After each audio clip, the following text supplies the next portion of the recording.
Hello दोस्तों। आज हम लोग बात करेंगे कि जैसा कि आप सभी लोग सेविंग्स करते हैं और आप सभी लोगों को सेविंग भी करनी चाहिए। तो आज हम इसी सेविंग्स के बारे में बात करेंगे कि अगर आप एक छोटा अमाउंट अगर आप सेव कर सकते हैं तो अगले 5 सालों में आप कैसे एक बड़ा अमाउंट आप उससे बना सकते हैं। तो इसके बारे में आज हम आपको बताते हैं और ये आई थिंक सभी लोगों को करना चाहिए। और एक्चुअल में जब हम म्यूचुअल फंड परचेज़ करते हैं तो उसमें एक सिस्टमैटिक इन्वेस्टमेंट प्लान होता है, उसको आपको परचेज़ करना चाहिए और उसमें मंथली एक अमाउंट फिक्स अमाउंट है जो कि आपको इन्वेस्ट करते रहना चाहिए। अगर आप ऐसा अगले 5 साल तक करेंगे तो अगले 5 ईयर में आपको एक बहुत अच्छा रिटर्न मिलेगा। अगर आप सोचेंगे, मैं भी आपको ये कैलकुलेशन के थ्रू दिखाऊंगा कि आप देखेंगे कि अगर आप यही अमाउंट अगर आप बैंक में जमा करते हैं तो अभी आपको इतना अच्छा बैंक इंटरेस्ट नहीं देगा। तो देखते हैं कि कैसे हम अगले 5 सालों में अपना 5 लाख रुपए का फंड बना सकते हैं और वो भी छोटी छोटी सेविंग करके। जो भी हम यानी ये एक ऐसी चीज़ है जो कि पॉसिबल है, आप सभी लोग कर सकते हैं और सभी लोगों को सेविंग्स ज़रूर करनी चाहिए। तो म्यूचुअल फंड इन्वेस्टमेंट होता क्या है? Mutual fund systematic investment plan होता है जिसमें हम मंथली कुछ अमाउंट इन्वेस्ट करते हैं जो कि फिक्स रहता है। आप चाहे 1000 रुपीज़ से स्टार्ट कर सकते हैं या मंथली 5000 रुपीज़ तक स्टार्ट कर सकते हैं। ये आपका डिपेंड करता है कि आपको क्या अगले 5 ईयर में या 10 ईयर में आपको क्या बजट की उम्मीद है, आपके क्या गोल्स हैं, उस हिसाब से आप सेविंग कर सकते हैं।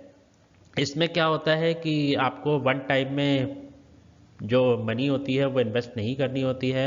आप हर महीने 5000 रुपीज़ आप अपने अकाउंट से सबमिट कर सकते हैं और म्यूचुअल फंड में इन्वेस्ट करने के लिए आपके पास डीमैट अकाउंट होना चाहिए या आप अपने फाइनेंशियल एडवाइज़र से सजेशंस ले सकते हैं कि हमें म्यूचुअल फंड में कैसे इन्वेस्टमेंट करना चाहिए। अगर मैं पिछले डेटा की बात करूं तो हम देखते हैं कि जब आप म्यूचुअल फंड में इन्वेस्ट करते हैं तो पिछले 5 ईयर में जितने भी म्यूचुअल फंड्स हैं उनका जो मिनिमम रिटर्न है 20% से लेकर 36% के बीच में रहा है। तो मैं आप लोगों को यही सलाह दूंगा, आपको कुछ नहीं करना है। आप मनी कंट्रोल की वेबसाइट पे जा सकते हैं, वहाँ से आप अपना टॉप 5 स्टार फंड देख सकते हैं, 4 स्टार फंड देख सकते हैं, आप उनके 5 ईयर्स के 10 ईयर्स के रिटर्न देख सकते हैं। तो जो 5 स्टार फंड्स हैं आप उनमें इस इन्वेस्ट कर सकते हैं और बहुत ही अच्छा आपको रिटर्न मिलेगा। आपको पता भी नहीं चलेगा कि आपने एक छोटे अमाउंट से एक बड़ा अमाउंट कैसे आपने बना लिया है। अब हम बात करते हैं कि अगर सपोज़ कीजिए आप मंथली 5000 रुपीज़ इन्वेस्ट करते हैं और अगले 5 साल में आपका जो अमाउंट है वो अराउंड 5,35,000 के आसपास आपको मिलेगा अमाउंट। और आपने टोटल जो आपको इन्वेस्टमेंट आपने किया हुआ है वो 3 लाख के आसपास किया हुआ है। अगर हम एक साल में 60,000 होता है हमारा अमाउंट और उसके बाद अगर 5 साल तक आप देखेंगे तो 60,000 × 5। तो ये हम कैलकुलेशन आप देख सकते हैं कि कैसे करना है। सिप में एक खास बात ये भी होती है कि इसमें ऐसा कुछ नहीं होता है कि मार्केट अगर डाउन होती है शेयर मार्केट तो भी हमें बेनिफिट रहता है, मार्केट बढ़ती है तो भी हमें बेनिफिट रहता है। तो इसमें कोई ज़्यादा रिस्क नहीं होता है। तो अब हम देखते हैं कि कैसे अगर मैं एक ऑर्डिनरी किसी फंड को उठाऊं। तो अगर मैं बात करूं तो जनरली जितने भी वर्स्ट से वर्स्ट केस में कोई भी अगर अच्छा फंड है, 3 स्टार 4 स्टार और 5 स्टार फंड है तो वो मिनिमम 15% रिटर्न तो ज़रूर देता है। लेकिन बैंक में अगर हम यही काम करते हैं तो आपको अराउंड इस समय 5% के आसपास इंटरेस्ट रेट मिलता है। ठीक है। और आप 1 ईयर के लिए आप फिक्स करते हैं तो उसमें आपको 6-7% अगर दे रहा होगा इस समय बैंक।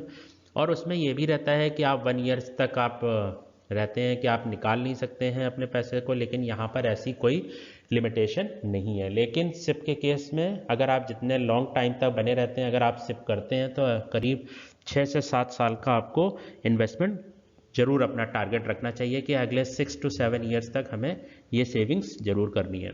तो हम लोग देखते हैं कि अगर मैं मंथली 5000 रुपीज़ अगर इन्वेस्ट करता हूँ तो हमारा 5 ईयर में टोटल जो अमाउंट होता है वो ये होता है 3 लाख रुपए होता है।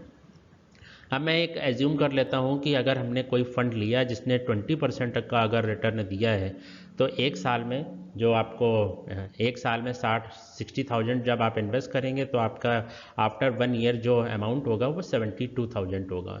इसके बाद अगर 2 साल के बाद हम यही अमाउंट देखेंगे तो 1,58,400 रुपीज़ होगा। 20 ईयर के बाद 20% के रिटर्न से आफ्टर 3 ईयर देखते हैं तो 2,62,000 रुपये होगा। And after 4 year 3,86,000 and after 5 year आपको ये अमाउंट मिलेगा। ये तब है जब आपको 20% का रिटर्न उस फंड में ईयरली मिलता जा रहा है। लेकिन नॉर्मली अगर हम देखें तो ये रिटर्न जनरली हमें हर फंड्स में, अच्छे फंड्स में, ब्लू चिप कंपनीज़ के फंड्स हैं, आप इनमें इन्वेस्ट करेंगे तो आपको ज़रूर ये रिटर्न मिलेगा। इसके बाद अगर हम वर्स्ट केस में और देखते हैं कि अगर ठीक है, सपोज़ कीजिए 20% हमें अगर किसी ने रिटर्न नहीं दिया है, तो अगर 17% के हिसाब से अगर हमारा रिटर्न मिलता है तो आपने अमाउंट इन्वेस्ट किया है वो 3 लाख रुपए है, और 17% के रिटर्न पर आपको आफ्टर 5 ईयर 4,92,000 रुपीज़ है। देखिए कितना बढ़िया रिटर्न मिल रहा है। आप खुद भी सोच सकते हैं कि ये जो रिटर्न है ये आपको एक बैंक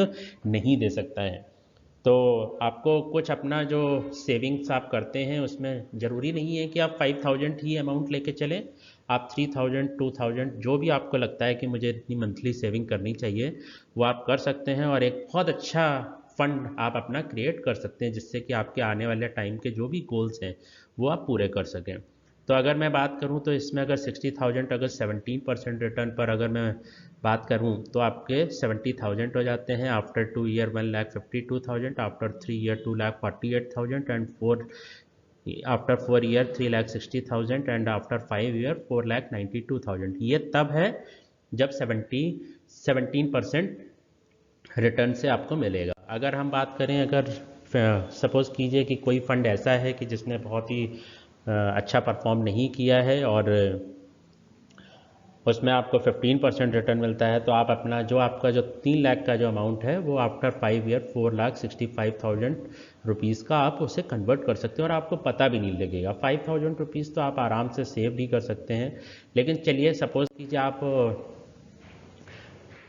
अगर आप ये यहाँ पर जो कैलकुलेशन है ये 3,000 के लिए है, ये ऊपर 5,000 लिखा हुआ है, तो ये हमने जो कैलकुलेशन की है, अगर आप मंथली 3,000 की सेविंग करते हैं 5 ईयर तक, तो आपका जो टोटल अमाउंट होगा 1,80,000 रुपये होगा। और अगर आप देखेंगे 20% का अगर आपको रिटर्न मिल रहा है तो आफ्टर 1 ईयर 48,000 हो जाएगा, 2 ईयर बाद 1 लाख रुपीज़ हो जाएगा, 3 ईयर के बाद 1,64,000 एंड आफ्टर 5 ईयर 3,31,000 रुपये आपको मिलेंगे। तो आपने जो टोटल आपने अमाउंट इन्वेस्ट किया 1,80,000 रुपये इन्वेस्ट किया, और आपको 5 ईयर के बाद आपको ये रिटर्न मिलता है। इसके बाद अगर हम और बात करते हैं कि एक हमारा ये है कि अगर 17% से अगर आप 3,000 अगर आप अमाउंट मंथली इन्वेस्ट करते हैं तो आपके 5 ईयर में टोटल 1,80,000 रुपीज़ हो जाएंगे। और जो 5 ईयर तक अगर आप इन्वेस्ट करते हैं ये आपका टोटल प्रिंसिपल अमाउंट है। इसके बदले में आपको क्या मिलेगा?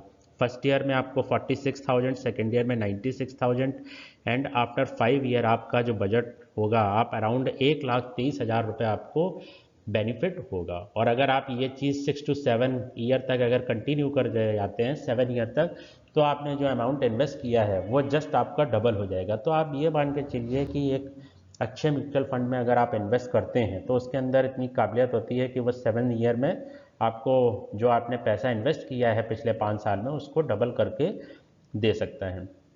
अब आप लोगों के सामने ये कुछ 5 स्टार फंड है। जनरली आप कुछ नहीं करना है आपको इसमें, और मेरा इसमें कोई वो नहीं है कि आप मेरे से अकाउंट खुलवाएं या कुछ करवाएं, बस जस्ट एक ये फाइनेंशियल इन्फॉर्मेशन है।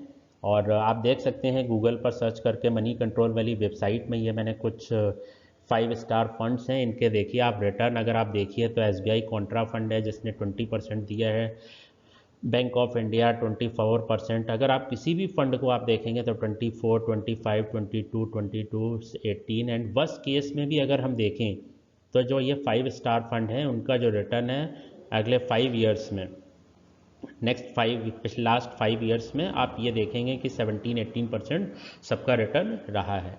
और अगर हमने सपोज़ कीजिए आपको नहीं पता है, आपने किसी 4 स्टार फंड में इन्वेस्ट कर दिया है, तो अगर आप उसका भी रिटर्न देखेंगे तो इसमें भी ऑन एन एवरेज 15% का जो रिटर्न है वो आपको मिलेगा। आप खुद देख सकते हैं कि कितना रिटर्न है। ये 1 वीक का रिटर्न है, 1 मंथ का रिटर्न है, और इसमें ऐसा कोई वो नहीं है कि अगर आपको लगता है कि मुझे कुछ आफ्टर 1 ईयर 2 ईयर के बाद अगर आपको कुछ फ़ंड की रिक्वायरमेंट है, तो आप उसमें मन चाहे आप जितने भी पैसे हैं आप निकाल सकते हैं।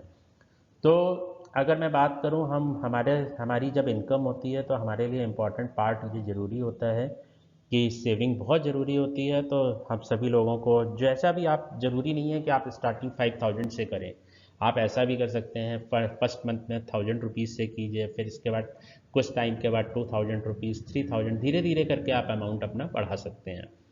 तो आप अगर ऐसा करेंगे अगले 4 से 5 साल में, तो आपको बहुत अच्छा रिटर्न मिलेगा, और जो कि आपकी फैमिली के लिए बहुत अच्छा रहेगा, और आपके समय पर काम आता रहेगा। वो जो फंड है, आपको जब भी रिक्वायरमेंट होगी तो आप अपना उसे यूज़ कर सकते हैं। आपको कुछ नहीं करना है, आप ऑनलाइन किसी के भी थ्रू जाकर कोई भी ट्रेडिंग अकाउंट, अपना डीमैट अकाउंट खुलवा सकते हैं। जो ब्रोकरेज रहते हैं वो अपना कर प्रोवाइड कर देते हैं। आप अपना इसमें किसी से लेना देना नहीं है, आप अपना खुद इन्वेस्टमेंट कर सकते हैं।